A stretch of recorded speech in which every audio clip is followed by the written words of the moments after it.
அடுத்த மாசத்துலேருந்து கார் ரேட்லாம் 40% ஏற்ற போகிறாங்களாம். என்ன சொல்ற? ஸோ கார் ரேட்லாம் ஏறப்போகுதுன்னு எல்லாம் பேசிக்கிட்டு இருக்காங்க. சாரி, எனக்கு தெரியாது. ஆனால் இப்போவே நம்ம 50% தான் கட்டிக்கிட்டு இருக்கோம். ஸோ அதை பற்றி பேசுவோம்.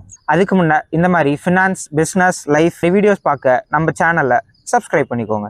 காரில் மொத்தம் 3 டைப் இருக்குது. First, small car. 1200 சிசிக்கு உள்ளே வர்றது எல்லாமே ஸ்மால் கார் கேட்டகரியில் தான் வரும். இதுக்கு இப்போ கரண்ட்டாக 28% ஜிஎஸ்டி ப்ளஸ் 1% செஸ் இருக்குது. இது அடுத்த மாதத்துல இருந்து ஃப்ளாட் 18% கொண்டு வர போகிறாங்க. Next mid cars. Mid cars பார்த்தீங்கன்னா 1500 சிசிக்கு உள்ளே வரதெல்லாம் மிட் கார்ஸ். அதுக்கு 28% ப்ளஸ் 15% செஸ் வச்சுருக்காங்க. அண்ட் இப்போது நெக்ஸ்ட் மந்த் டேக்ஸ் ஸ்லாப் படி அதை ஃப்ளாட் 40% கொண்டு வர போகிறாங்க. கிட்டத்தட்ட 3% நமக்கு profit. And finally luxury cars.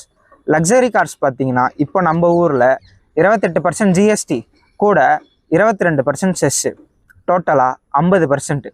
இப்போது நெக்ஸ்ட் மந்த்லேருந்து 40% கொண்டு வர போகிறாங்க. ஸோ 10% நமக்கு ப்ராஃபிட். பட் இது எல்லாமே இன்னும் ப்ரொபோசலாக தான் இருக்குது.